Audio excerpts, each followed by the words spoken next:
Hello दोस्तों, welcome back. एक बार फिर से हम आपके सामने मौजूद हैं इंग्लिश ग्रामर की एक नई वीडियो के साथ। पिछली वीडियो में हम लोगों ने समझा कि इंग्लिश के जो अल्फाबेट्स होते हैं वो किस तरह से बोले और पढ़े जाते हैं और उसमें कितने पार्ट होते हैं। वॉवेल और कॉन्सोनेंट के बारे में हम लोगों ने पिछले क्लास में पढ़ा। आज के क्लास में हम लोग सीखेंगे इंग्लिश में जो सबसे इंपॉर्टेंट पार्ट होता है आर्टिकल, जो कि हम लोग प्राइमरी सेक्शन से लेकर और हायर एजुकेशन तक जहां भी एग्जाम्स देंगे, कॉम्पिटिशन्स में बैठेंगे, उन कॉम्पिटिशन में, उन एग्जाम में हमें आर्टिकल जरूर मिलते हैं। चाहे एक ही क्वेश्चन मिलेगा लेकिन मिलेगा जरूर। तो दोस्तों आज के क्लास में हम लोग सीखेंगे आर्टिकल, और क्योंकि आर्टिकल जो होते हैं वो दो सेक्शन में बटे होते हैं, उनके बारे में आज हम जानेंगे और कैसे उनका प्रयोग करते हैं, कैसे उनका यूज करते हैं, हम ये भी जानते हैं। तो इस वीडियो को आखिर तक देखिए और अगर पसंद आए तो लाइक कीजिए, शेयर कीजिए और ज्यादा से ज्यादा दोस्तों के साथ इसको सब्सक्राइब कीजिए और हमारे अगली वीडियोस के लिए इसी तरह से हमारे चैनल से जुड़े रहिए।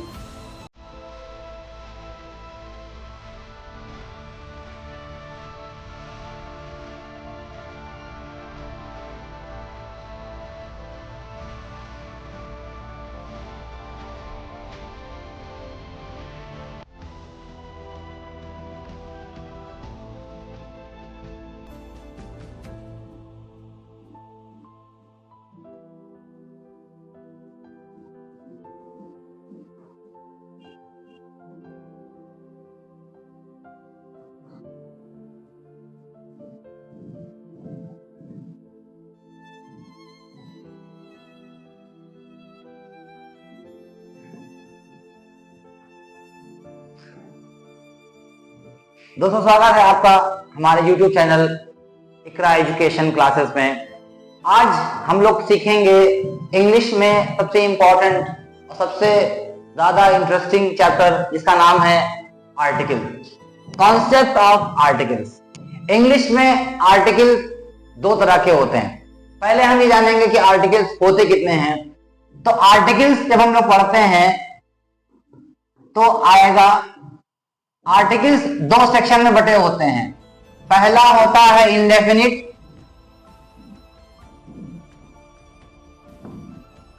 और दूसरा होता है डेफिनिट। आर्टिकल्स को दो सेक्शन में डिवाइड कर देते हैं हम लोग, एक होता है इंडेफिनिट, एक होता है डेफिनिट। इंडेफिनिट आर्टिकल में दो आते हैं, एक होता है ए और एक होता है एन। डेफिनिट आर्टिकल में आता है द। इनडेफिनिट इनको इसलिए कहते हैं क्योंकि ये इनके जो प्रयोग है, इनका जो यूज है वो बदलता रहता है, अवस्थाओं के हिसाब से, सिचुएशन के हिसाब से इनका जो यूज है वो चेंज होता रहता है। लेकिन द जो है वो डेफिनिट है, यानी उसकी जो जगह है वो फिक्स है।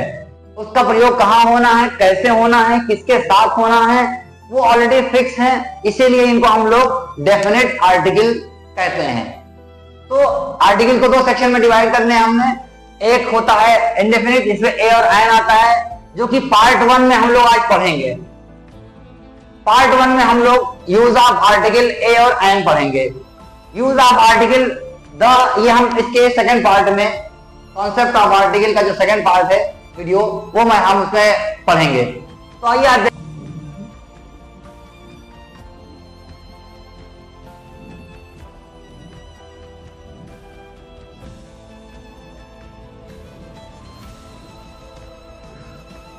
Part one, concept of article, जिसमें हम लोग पढ़ेंगे यूज ऑफ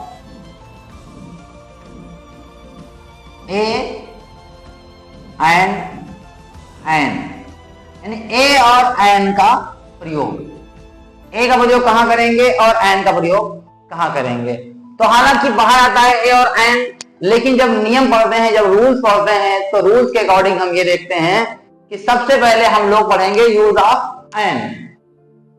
तो हम पहले पढ़ेंगे use of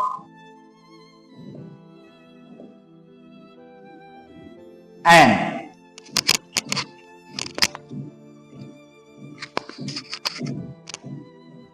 use of an के जो रूल हैं हम वो पढ़ेंगे। क्या पढ़ेंगे? पहला रूल इसका कहता है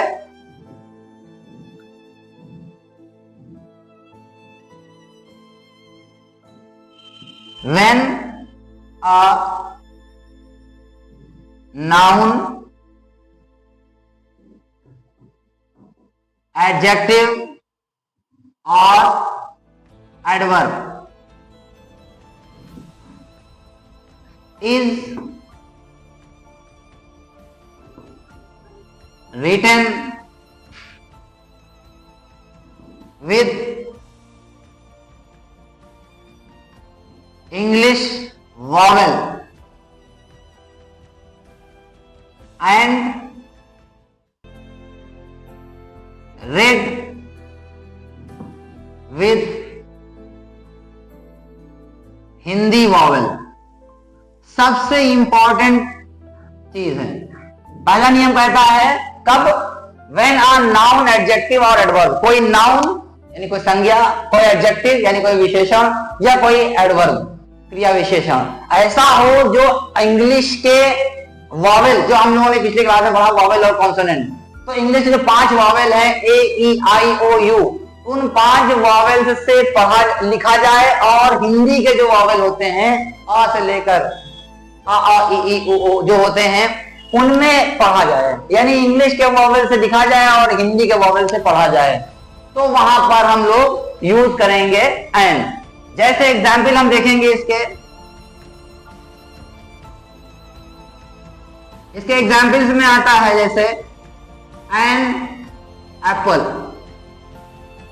अब एप्पल में ए की आवाज आ रही है, हिंदी में ए स्वर है, इंग्लिश में ए वॉवेल है। जैसे आता है एन ऑरेंज, इसमें भी देखिए आ की आवाज आ रही है, ठीक है। एन एलिफेंट, कहने का मतलब मेरा यह है कि इंग्लिश के वॉवेल से लिखा होना चाहिए और हिंदी के स्वर यानी हिंदी में जो वॉवेल होते हैं उनसे पढ़ा जाना चाहिए। आवाज हिंदी के वॉवेल की आनी चाहिए और लिखा होना चाहिए इंग्लिश के वॉवेल से। तो वहां पे क्या पढ़ेंगे हम लोग, एन का यूज करेंगे, यानी an apple, an orange, an elephant. इस तरह से और आता है जैसे an onion, okay, an enemy, an enormous tree. इस तरह से हम लोग एन का यूज करेंगे, ओके। इसका सेकंड रूल जो है वो थोड़ा सा समझना है, जहां पे गलती होती है हमसे अक्सर। दूसरा नियम कहता है व्हेन आ नाउन, एडजेक्टिव और adverb is written with English consonants but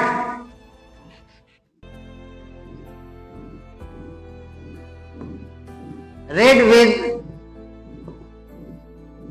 Hindi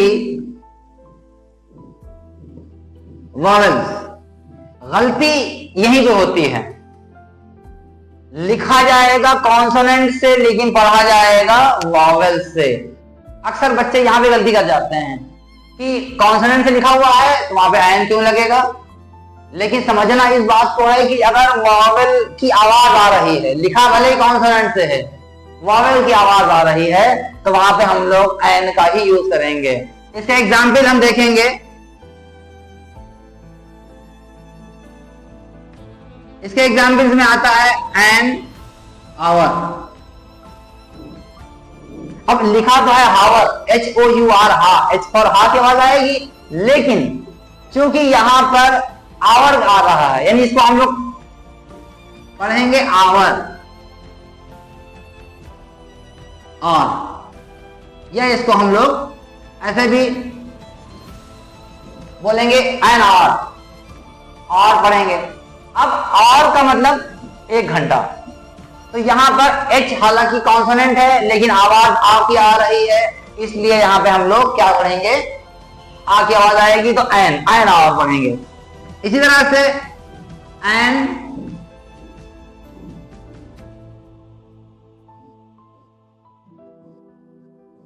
honourable person, N honourable person, एक सम्मानित व्यक्ति। तो यहाँ पे ऑनरेबल, ऑनरेबल लिखा हुआ है, लेकिन एच को साइलेंट करते हुए अ की आवाज आएगी, तो अ चूंकि हिंदी में स्वर है यानी वॉवेल है, इसलिए यहां पर भी एन का प्रयोग हम लोग करेंगे, एन ऑनरेबल पर्सन। इसी तरह से an honest boy, an honest boy, honest यहां पर हॉनेस्ट नहीं बल्कि ऑनेस्ट। अब क्योंकि ऑनेस्ट में अ की आवाज आ रही है, मतलब यहां पे एन लगेगा। भले ही एच से लिखा गया, एच कॉन्सोनेंट है इंग्लिश का, लेकिन फिर भी चूंकि आवाज हिंदी के वॉवेल की आ रही है, इसलिए वहां पे हम लोग एन का प्रयोग, एन का इस्तेमाल करेंगे। ठीक है, तो ये हो गया concept of an, use of an. इसके अपोजिट में हम जब जाते हैं तो हम पढ़ते हैं यूज ऑफ ए। इसका दूसरा यूज ऑफ ए, इसके भी इसी तरह से दो कॉन्सेप्ट हैं।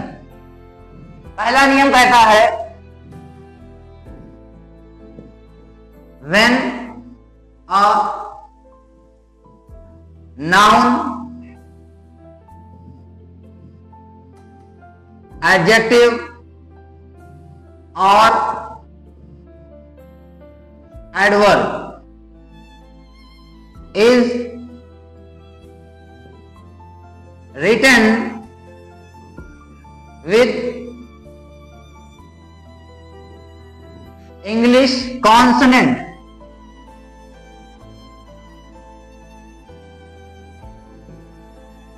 but read with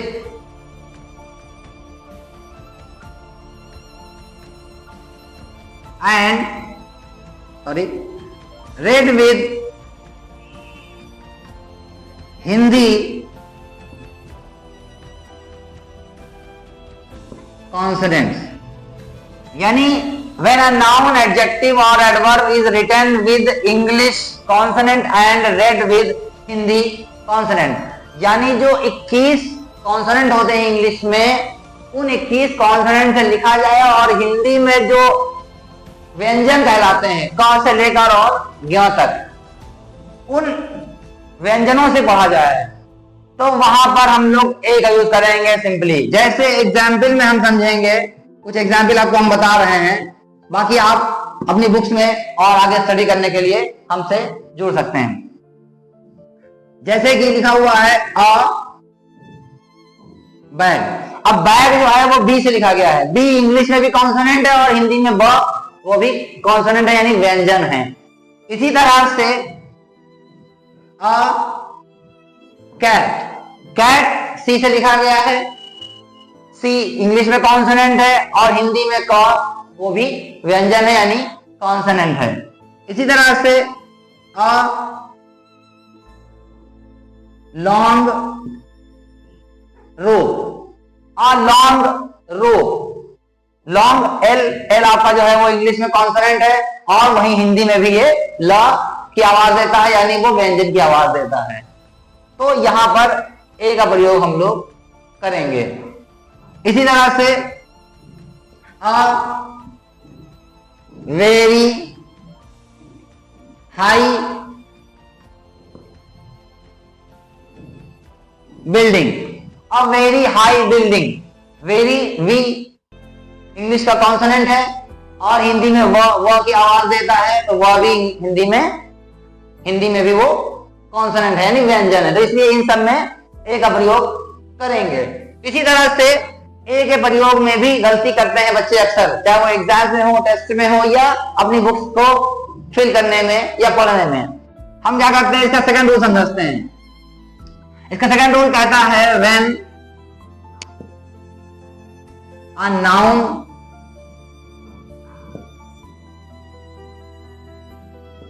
एडजेक्टिव और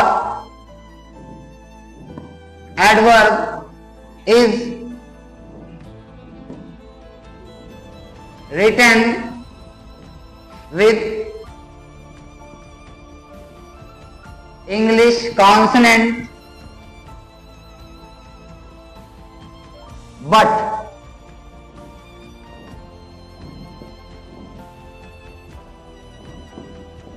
read with हिंदी वॉवेल। ये एक अपवाद है, यानी इस तरह से यहां पे था कि लिखा जाएगा वॉवेल से लेकिन पढ़ा जाए, लिखा जाएगा कॉन्सोनेंट से, पढ़ा जाएगा वॉवेल से। यहां पर उल्टा है, ठीक है, लिखा तो जा रहा है वॉवेल से, यहां पे सब उल्टा है, लिखा जा रहा है वॉवेल से लेकिन पढ़ा जा रहा है कॉन्सोनेंट से।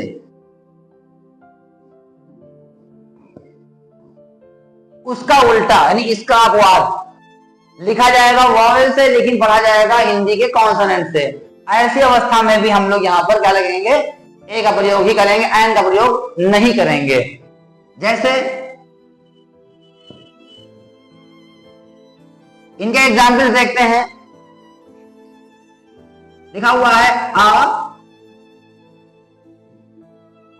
यूनियन। यूनियन में हम देखेंगे यू जो है वो हिंदी का, इंग्लिश का कॉन्सोनेंट नहीं है बल्कि वॉवेल है। 5 वॉवेल होते हैं, ए ई आई ओ यू, उनमें से यू जो है वो क्या है, एक वॉवेल है। लेकिन जब इसको हिंदी में पढ़ रहे हैं यूनियन, यानी य की आवाज आती है, और यह क्या है हिंदी में वॉवेल नहीं है बल्कि हिंदी का वो व्यंजन है, कॉन्सोनेंट है। इसलिए यहां पर हम लोग चूंकि वॉवेल नहीं बल्कि कॉन्सोनेंट की आवाज आ रही है तो हम लोग वहां पे ए यूनियन लिखेंगे, एन यूनियन नहीं लिखेंगे। इसी तरह से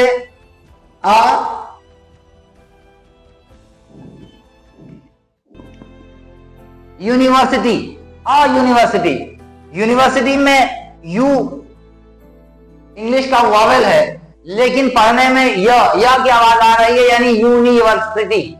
तो या की आवाज आने की वजह से, क्योंकि या हिंदी का कॉन्सोनेंट है, वॉवेल नहीं है, इसलिए हम लोग यहां पर ए यूनिवर्सिटी लिखेंगे, एन यूनिवर्सिटी नहीं लिखेंगे।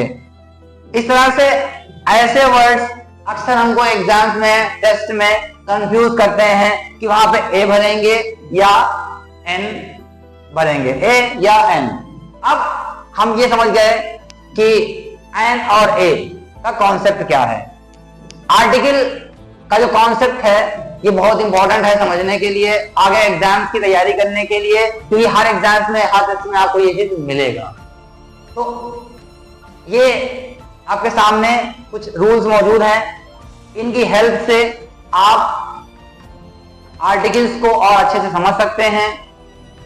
मुझे उम्मीद है कि आज जो मैंने आप लोगों को समझाया आप लोगों को समझ में आया होगा। ऐसी और जानकारी के लिए हमारा जो कॉन्सेप्ट ऑफ आर्टिकल पार्ट 2 है, इसमें हम लोग यूज ऑफ द पढ़ेंगे, द का नियम पढ़ेंगे जो कि एक डेफिनेट आर्टिकल है।